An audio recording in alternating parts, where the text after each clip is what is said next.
আজ বানাবো খুব সুন্দর বিকেলের একটা স্ন্যাক্স। বর্ষার দিনে সন্ধ্যাবেলা যদি এরকম একটা স্ন্যাক্স থাকে, বাড়ির সদস্যরা ভীষণ খুশি হয়ে যাবে, বাচ্চা থেকে বয়স্করা সবাই। তো ভিডিওটা প্রথম থেকে শেষ পর্যন্ত দেখতে থাকো, আশা করি তোমাদের ভালো লাগবে। প্রথমে আমি এখানে দুটো ম্যাগি নিয়েছি। যেভাবে আমরা নর্মাল ম্যাগি রান্না করে থাকি সেইভাবেই ম্যাগিটা রান্না করে নেব। এখানে শুধুমাত্র ম্যাগি মশলাই ব্যবহার করছি, আর কিছুই দেব না। আর হ্যাঁ, তোমরা যদি আমার ইউটিউব চ্যানেল থেকে দেখে থাকো, প্লিজ চ্যানেলটা সাবস্ক্রাইব করে পাশে থাকবে আর বেল বাটনটা প্রেস করে রাখবে, যাতে করে ভিডিও আপলোড করার সাথে সাথেই তোমাদের কাছে নোটিফিকেশান পৌঁছে যায়। আর যদি ফেসবুক থেকে দেখে থাকো, ফেসবুক পেজটা ফলো করে পাশে থাকবে। তো ম্যাগিটা রান্না করা হয়ে গেছে। এখানে আমি 4 পিস পাউরুটি নিয়েছি, আর সেগুলো এইভাবে ছোট ছোট করে টুকরো করে কেটে নিচ্ছি। আর তোমরা যদি পরিমাণে বেশি করতে চাও, তাহলে ম্যাগির পরিমাণটা বাড়িয়ে নেবে আর রুটির পরিমাণটাও বাড়িয়ে নেবে। তো রুটিগুলো আমার টুকরো করা হয়ে গেছে। এখানে দিয়ে দিচ্ছি একটা পেঁয়াজ আর একটা কাঁচা লঙ্কা কুচি।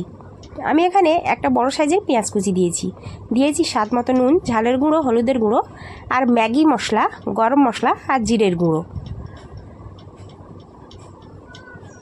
আর দিয়ে দিচ্ছি একটা ডিম। তোমরা চাইলে ডিমের পরিমাণটাও বাড়িয়ে কমিয়ে নিতে পারো।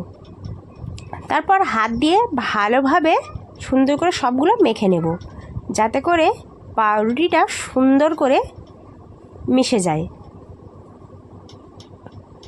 আর তোমরা তো আমার ভিডিওগুলো দেখো, কিন্তু কে কোথা থেকে ভিডিওগুলো দেখো সেগুলো তো আমি জানতে পারি না।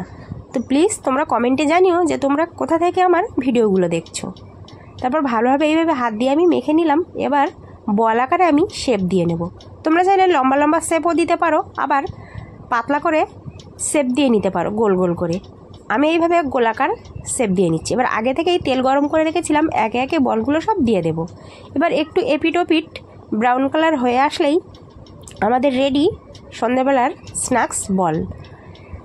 এটা পাউরুটি আর ম্যাগি দিয়ে করেছি, তাই পাউরুটি ম্যাগির স্ন্যাক্স বা বল বলছি আমি। তোমরা কিভাবে কি নাম দিলে হয় সেটা কমেন্টে জানিও। তো রেডি আমাদের বলগুলো বা স্ন্যাক্স। তো এই বিকালের স্ন্যাক্সটা খেতে খুবই সুস্বাদু হয়, আমি প্রায় এটা বানিয়ে খাই। তো আজকে সেটা শেয়ার করলাম আর ভেঙে দেখাচ্ছি, দেখো কত সুন্দর। তো